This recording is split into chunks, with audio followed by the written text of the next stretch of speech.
Christiaan Barnard, the first man to replace a human heart.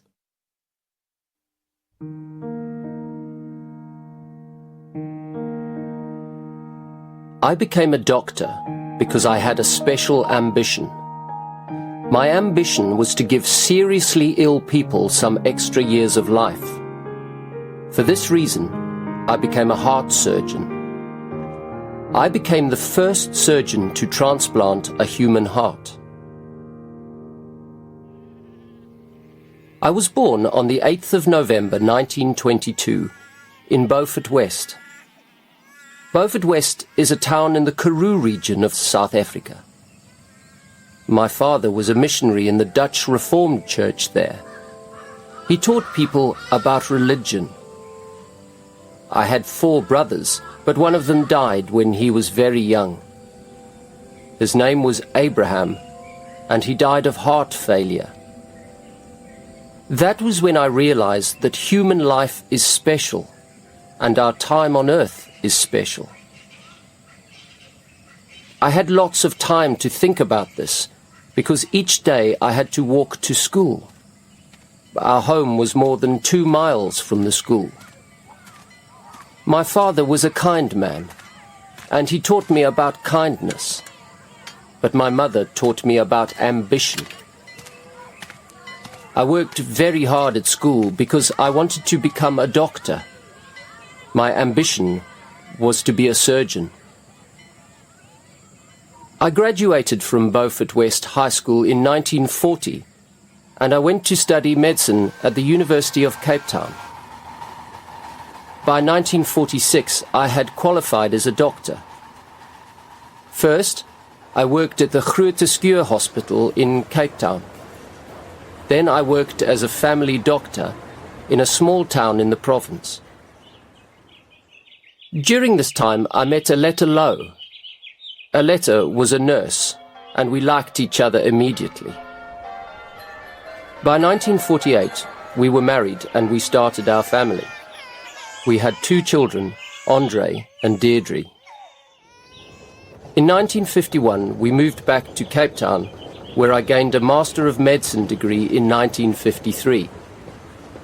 The same year, I completed a thesis about the disease called tuberculous meningitis. I earned another degree because I had written that thesis. I started to work long hours at the Cornish Hospital. This was when I became interested in the pump that we call the human heart. Memories of my brother's death from a heart problem had never left me. How can I help other people with heart problems, I asked myself. I wanted to learn more. So in 1956, I went to the USA to study heart surgery. It was an exciting time, because new ideas about heart surgery were talked about in America. Dr. Norman Shumway and his colleagues were helpful to me. I wrote another thesis about a part of the heart called the aortic valve. We discovered that we could probably replace diseased hearts because of research with animals. But many people didn't want doctors to replace human hearts. This was strange. For a number of years, doctors had replaced other organs in the human body. Perhaps people could change their minds about hearts. When I returned to South Africa, I began to work on kidney transplants. In 1959, I did the first kidney transplants in South Africa.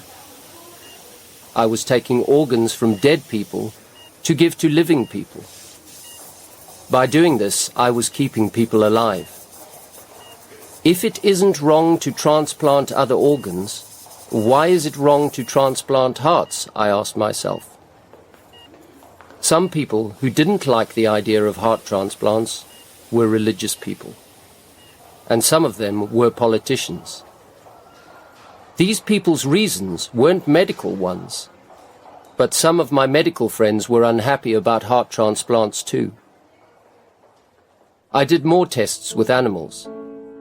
The transplant operations were successful for a time, although the animals died later. The main problem was rejection. The animal's body could not accept the new heart. I needed to test my ideas on a human. Louis Washkansky, a man aged 53, was dying from heart failure in my hospital. He couldn't live much longer. He agreed to have a heart transplant. Now we waited for a patient with a good heart to die from some other problem. On the 3rd of December 1967, Denise Darvel died at the hospital. She was very badly hurt in a car crash, and she died soon after the accident. The transplant operation took 5 hours, with a team of 30 people, doctors and nurses. We took Denise's heart and transplanted it into Louis's body. The operation was a success, but only for a short time. Louis lived for 18 days, then his body rejected the new heart and he died. The world's newspapers, radio and TV stations heard about the transplant. Suddenly I was famous. The operation gave hope to many people, but we had to solve the problem of rejection. Then we could save the lives of many dying people. On the 2nd of January 1968, we tried again. My team and I gave a new heart to a man called Philip Bleiberg. This time we dealt with the problem of rejection better. Philip lived for 19 months after the operation.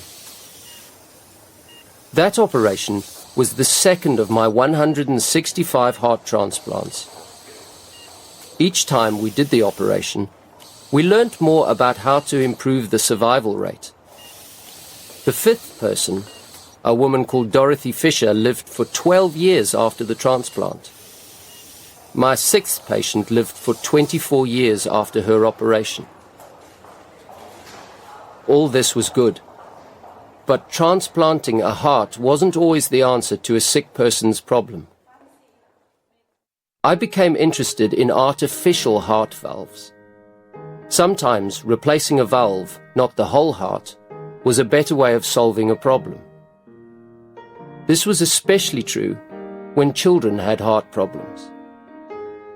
There were problems again because some religious people and politicians didn't like the idea of artificial heart valves. Some of them thought that using artificial valves was worse than transplanting human hearts. But for me there was no problem. I remembered my little brother. I thought that everyone had the right to live. I was a famous person with many famous friends. Film stars wanted to know me. But I continued with my work in heart surgery for as long as I could. When I stopped in 1983, the reason was a medical one. I had arthritis in my hands. This medical condition made my hands very painful, and I couldn't operate well on small organs. I couldn't do operations, but I continued to speak on radio and TV. I wrote some books. I tried to help my colleagues by talking to the government. I talked to the politicians, but I disagreed with the government of South Africa about many things. I hated its racist attitude to people who didn't have white skin. One day, when I was 78, I had a pain in my chest. On the 2nd of September 2001, my own heart finally stopped working.